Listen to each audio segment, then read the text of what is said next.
du virtuel au réel. Et si on se voyait? Donc ça y est, on a échangé. Il est plus que temps de se rencontrer dans la vraie vie. Surtout quand on sent que c'est fluide, qu'il y a un bon feeling dans la discussion. On rencontre pas tout le monde, hein, c'est pas possible, et puis ça n'a aucun intérêt.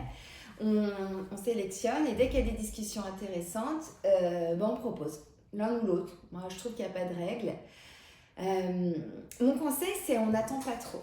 Parce que plus on attend pour se voir et plus on idéalise l'autre. On projette, on attend plein de trucs et le risque de désillusion est évidemment plus grand. Donc on attend quelques jours, voilà, on discute, on apprend un petit peu à se connaître par SMS, c'est pas mal, et on se voit. Alors on se voit où? Qu'est-ce qu'on fait?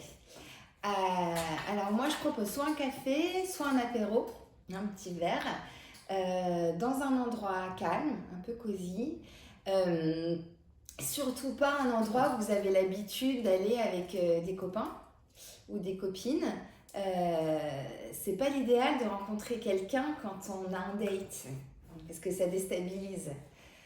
Donc vraiment un endroit un peu isolé où vous êtes tranquille, c'est quand même mieux. L'idée c'est d'être à l'aise, vraiment. Il faut être naturel le plus possible, sachant que la situation est un peu décalée, on est d'accord, hein, on se connaît pas, on se rencontre, donc être à l'aise et être assez naturel. Donc quand l'un se jette à l'eau, quand l'un se jette à l'eau, à mon avis, il faut que l'autre se montre très réactif et très enthousiaste. Même si on est un peu dérouté, un peu timide, on fait un petit effort pour accepter cette invitation avec beaucoup de motivation. Sinon, ça casse la magie. Hein. Si l'autre hésite, dit bah attends, je suis pas trop dispo, je sais pas trop, je te redis, ça tombe un peu à l'eau à mon avis. Hein. Non, on joue le jeu, on y croit, on fonce.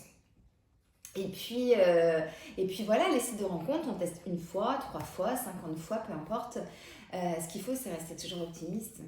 Un jour, c'est inévitable, la magie, elle opère et ça marche, quoi, c'est statistique. Donc plus, effectivement, vous allez faire une rencontre, plus vous avez de chances de rencontrer quelqu'un qui vous corresponde.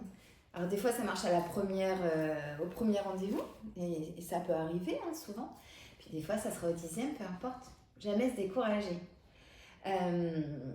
Plus vous ouvrez, plus vous gardez l'énergie positive, plus vous avez de chances de vibrer. C'est ça. Plus vous êtes ouvert, plus vous avez envie de vivre des expériences différentes, d'être curieux envers l'autre, et plus vous avez de chances de vivre quelque chose de joli, hein, je pense. Et puis de toute façon, l'idée c'est de passer un bon moment, de créer une complicité avec un plaisir communicatif. Alors bien sûr, des fois on est déçu, ça ne marche pas à tous les coups. Donc si ça ne matche pas, surtout on ne se décourage pas. Donc au pire, on passe un moment où on échange sur nos expériences. On voit bien quand ça ne matche pas, donc on peut apprendre sur l'histoire de l'autre. Alors, tu es inscrit depuis combien de temps? Est-ce que tu as rencontré beaucoup de monde? Comment ça se passe? Et puis à défaut de rencontrer l'amour aujourd'hui, eh bien on peut se faire plein de copains, plein de copines. Et pourquoi pas, ces personnes peuvent à un moment aussi vous faire rencontrer l'élu de votre cœur.